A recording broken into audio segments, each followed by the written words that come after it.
Hello students, आज हम देखने वाले हैं कक्षा 10वीं का गणित, जिसमें आज हम अध्याय 1 जिसका नाम है वास्तविक संख्याएं, इसके सवालों को हल करेंगे।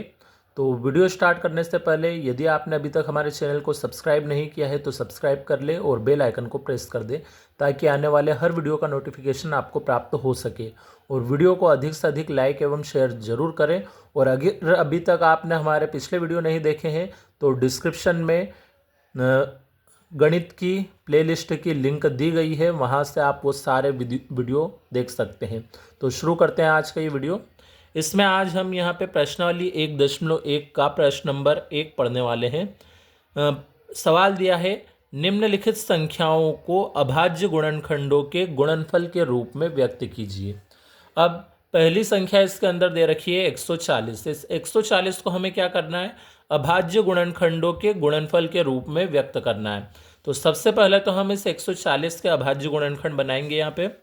तो इस 140 में हम किससे भाग लगा सकते हैं? सबसे पहले 2 से लगा सकते हैं।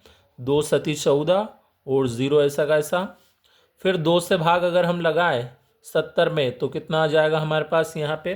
35। फिर 35 में 2 से नहीं लग सकता है, इसलिए हम किससे लगाएंगे? अब यहाँ पे 5 से लगाएंगे। 5 सतो 35 और फिर 7 में लगाएंगे हम 7 से भाग 7 एकम 7।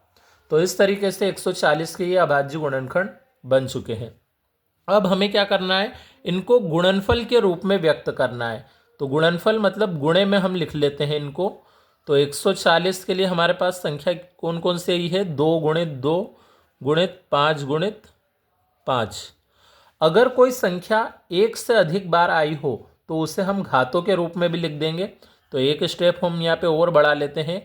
140 बराबर 2 बार है, इसलिए 2 पे हम 2 घात लगा देंगे। और 5 और 7 तो एक एक बार ही थे, इसलिए हमने 5 और 7 को ऐसे ही लिख दिया। तो ये इस फर्स्ट वाले का आंसर हो गया। अब इसी का जो सेकंड क्वेश्चन है, सेकंड क्वेश्चन में हमारे पास जो संख्या दी है वो है 156। तो अब इस 156 के लिए हम अभाज्य गुणनखंड बनाते हैं। पहले यहाँ पे 156 में हम किससे भाग लगा सकते हैं? 2 से लगा सकते हैं। 2 सती 14, एक बचेगा तो 16 बन गया ये। 2 अठी 16। फिर 2 से अगर हम 78 में भाग लगाते हैं तो कितना आएगा? 39। फिर 39 में 2 से नहीं लग सकता है तो हम इसमें अब 3 से लगाएंगे। 3 एकम 3, 3 तिया 9। और अब 13 में किससे लगेगा? 13 में 13 से ही लगेगा। 13 एकम 13। तो ये अभाज्य गुणनखंड बना लिए। अब हमें इन्हें गुणनफल के रूप में व्यक्त करना है। तो हम 156 के बराबर में इन अंकों को लिख देंगे। 2 गुणित 2 गुणित 3 गुणित 13। तो यहाँ भी अगर कोई अंक एक से अधिक बार हो तो उसको हम घातों के रूप में लिख लेंगे। यानी कि हमारे पास जैसे 2 बार था तो हम 2 की घात 2 लगा देंगे। और 3 और 13 एक एक बार ही है, इसलिए 3 और 13 को हमने ऐसे ही लिख दिया। तो ये इसका आंसर हो गया। अब इसी का जो थर्ड क्वेश्चन है हमारा, उसको देख लेते हैं हम।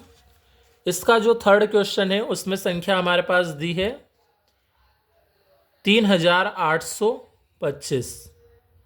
तो अब हम यहाँ पे इसको हल करते हैं। सबसे पहले हम 3825 के अभाज्य गुणनखंड बना के देखते हैं। इसमें भाग जाएगा 2 से तो जा नहीं सकता, इसलिए हम 3 से लगाते हैं। 3 एकम 3, 3 दूनी 6, 3 सतो 21, एक बचेगा 15 बन गया। 3 पंजे 15। अब इसमें फिर से 3 से लग सकता है भाग, तो 3 चौक 12, 3 दूनी 6, बचा 1 तो 15 बन जाएगा ये। 3 पंजे 15। अब इसमें अब हम 3 से नहीं लगा सकते हैं, इसलिए हम 5 से लगाएंगे। 5 8 40, 2 बचेगा, इधर दे देंगे तो 25 बन गया ये। तो 55 25। अब 85 में किससे भाग लगेगा? इसमें भी 5 से ही लगेगा। 5 एकम 5, 3 बचेगा, हम इधर दे देंगे तो 35 बन गया ये। 3 5 5 सतो 35। अब 17 में तो 17 से ही लगता है, इसलिए 17 एकम 17। तो ये इसके अभाज्य गुणनखंड बन गए। अब इनको हमें गुणनफल के रूप में व्यक्त करना है। तो इस 3825 के बराबर में हम इन अंकों को लिख लेंगे। 3 गुणित 3 गुणित 5 गुणित 5 गुणित 17। तो अगर कोई भी संख्या एक से ज़्यादा बार होती है तो उसे घातों के रूप में भी लिखना है। तो यहाँ 3 2 बार है तो 3 की घात 2 लगा देते हैं। 5 भी 2 बार है तो 5 की घात भी 2 लिख देंगे। और गुणे में ये 17 एक ही बार था, इसलिए गुणे में 17 ऐसे ही लिखा। ये इसका आंसर हो गया। तो ये आज हमने इसके 3 सवालों को देख लिया है। अब इसी प्रश्न के अंदर 2 सवाल और बचे हैं, तो उनको हम देखेंगे अगले वीडियो में। तब तक के लिए धन्यवाद।